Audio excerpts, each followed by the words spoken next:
Pessoal, sejam bem-vindos, sejam bem-vindas. Nessa semana eu recebi uma pergunta muito bacana em um vídeo que eu publiquei no YouTube, aí eu quis vir trazer uma resposta um pouco mais instantânea para vocês, né?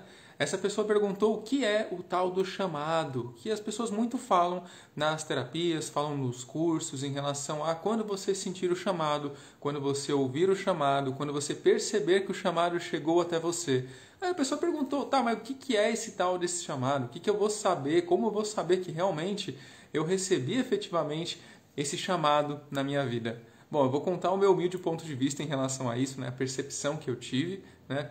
Quando você recebe vários sinais do universo, aí as pessoas começam a trazer a questão da sincronicidade, questão de horas iguais, as coisas aparecendo para você, as pessoas começando a falar sobre aquele assunto em específico, né, daquilo que você está buscando, que você pode sentir como sendo um movimento que está guiando você para que algo seja feito, para que algo se modifique na sua vida. Geralmente são portas que começam a se abrir, você começa literalmente a ser de alguma forma, não necessariamente empurrada, mas apresentada a uma realidade que antes para você não parecia possível, você desconhecia muitas vezes, né? Muitos dos meus alunos de Reiki, elas vêm justamente nesse movimento, né?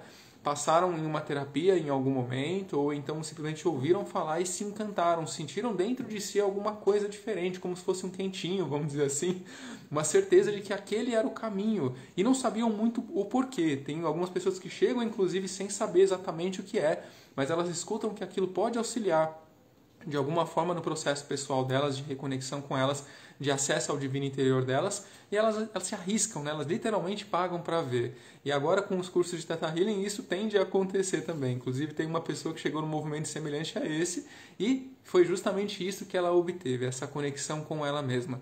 Então o chamado, do meu ponto de vista, é justamente isso, né? Você perceber de alguma forma, e cada um vai ter a sua forma, né? Que o universo simplesmente já começou a movimentar tudo para que aconteça aquilo que você está buscando, aquilo que se disponibiliza para você. Esse chamado pode ser para mudança de trabalho, pode ser para mudança de cidade, pode ser para um relacionamento novo, pode ser para uma terapia que você vai começar a fazer, um curso que você vai fazer. É como se fosse literalmente um pequeno empurrãozinho bacana para que você manifeste uma nova realidade na sua vida. Essa é a minha percepção em relação ao que é o tal do chamado, que as pessoas tanto falam quando você vai buscar uma terapia ou você vai buscar uma sabedoria, né, um curso dentro desse caminho mais holístico no geral. Muito bem? Espero que você tenha tido um pouco de lucidez em relação a isso, né, nesse ponto de vista, isso te ajude de alguma forma a sentir quando isso se manifestar na sua vida.